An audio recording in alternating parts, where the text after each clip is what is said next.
Hello everybody, this is another installment in our Christmas Advents calendar. Today I'm with Leon, who is 10 years old, and he will get to interact with me in a dialogue in a moment. But at first I will tell you a little bit, because yesterday when you saw me with Nick, I mentioned philosophers, and I said that at some point I would explain a little bit about what that is. And I will do that by talking a bit about the question, because question is something which in Leon's school functions as a learning step. A learning step. It's the first learning step. No, they don't come in order. It's like okay, one it's of the one six of the learning steps. And philosophers have always been very fond of the kind of thing that's called a question. But also, the first philosopher was actually sentenced to death for asking too many questions. Yeah, you told me that story on the way back from the swimming pool. Almost gave me nightmares. And the reason why I'm bringing it up here is, of course, not because I would want to discourage people from asking questions, but because I want to make it clear how important questions are.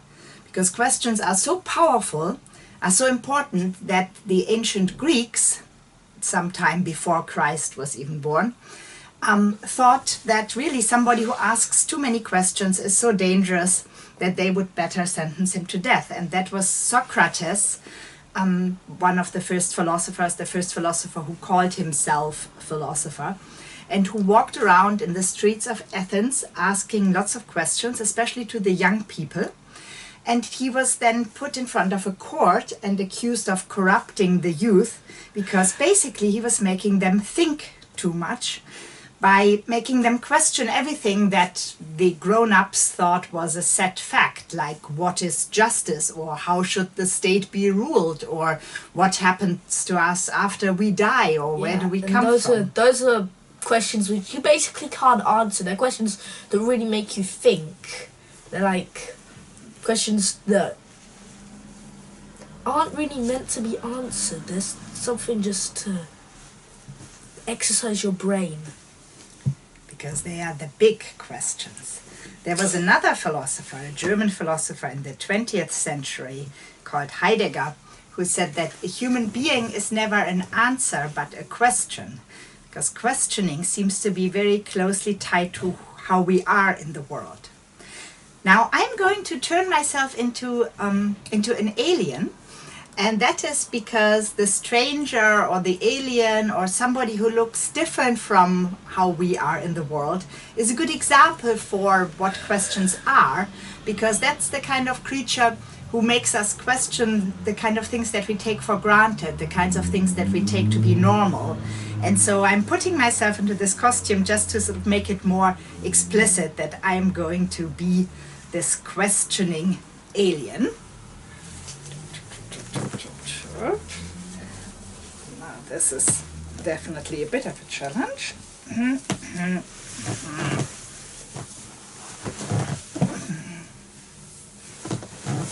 Is it hold that? Yeah. Yeah. Okay. How are my eyes? Yeah, they're a bit too high, to be honest. And the dangly bits are right in front of them, so I'm not sure how you can see. I'm all right for now. In fact, I will immediately start questioning you a little bit, since I don't know that much about human beings and all. So, apart from their language.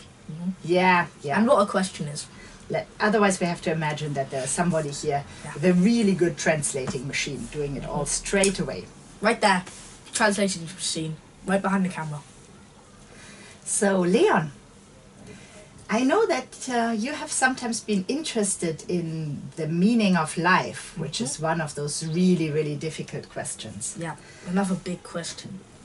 So, I am the philosopher alien, and one of the things that people found so annoying about philosophers is that they never stop asking. They're never really satisfied with an answer. So yeah, like anticipate that. I'm probably going to be quite annoying. Yeah, it's like with a mathematician. If they like ask you 1 + 1, you're just like 2, and they're just like, but why? Something like that. Yes.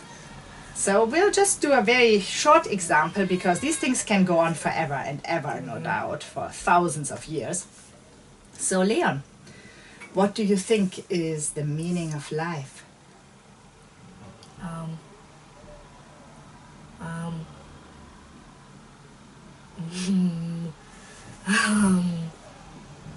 is it to have fun? Well, but what if everybody just only had fun? I mean, if everybody thought that it's the meaning of their life to have fun, and then people just only do what they please and what is fun for them. Would Fun that be for good? everybody. What's fun for everybody? Ha! But does everybody think that the same thing is fun? Nah, not really. So what do you think would happen if everybody just only did what they think is fun? Do you think that would be a good thing, or do you think there would be problems? There would be problems because, like, the bad people, they would break into people's houses and steal all their stuff, and the good people, they would just be really kind to everybody and let people take all their stuff. Do you think that for a good person it's fun to be good and give others their stuff? Yeah, probably, because they take pleasure out of having other people be happy. Yeah, that's what the philosophers thought. Socrates, Oh. that was one of the things that people found really upsetting about him, that he thought Yeah. that it's actually fun to be good. Most everybody else thought surrender. that can't really be. But what are we going to do about the bad people if they think that it's fun to take away from others?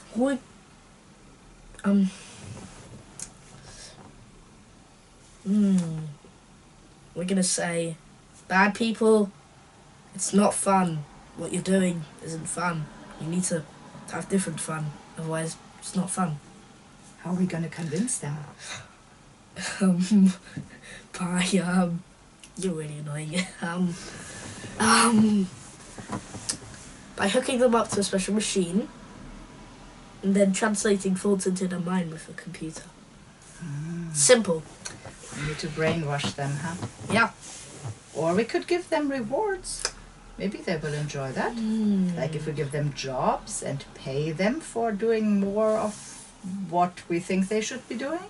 And then they can only have fun if they fulfill their jobs. What do you think?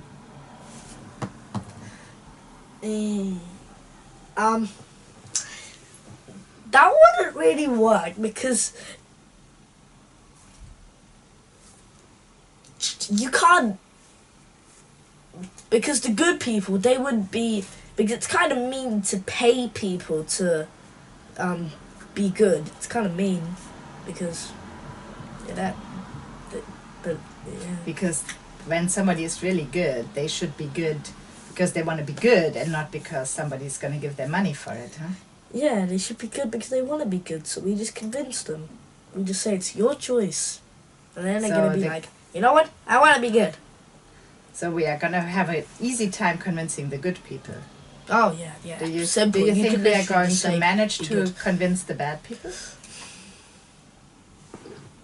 Some of them. The other ones we lock up in the cell. Okay. So you get the drift. So Yeah, it's I get not the drift. easy. Not easy. Socrates actually also tried to basically talk all the people into being good. Yeah. And Was he and convincing? he was convincing, but as you see from the end of the story, in the end, people thought that nonetheless he was ultimately It's too like annoying. witchcraft. And we might not really be able to get by without prisons, but it would be better if we could convince people that being good is a good thing. Yeah. Being good is a good thing, everybody. Well, you can already tell that this could be going on for a very long time, and we just wanted to give you a small example. So how about you continue doing this with your friends or with your parents and just really go to annoy them? Yeah. And we will, in the meantime, go and annoy the rest of this It's gonna family. be fun. It's really And gonna we'll be see fun. you hopefully some other time, some other day. Looking forward to Christmas. Bye-bye. It's snowing. It's snowing. It's snowing.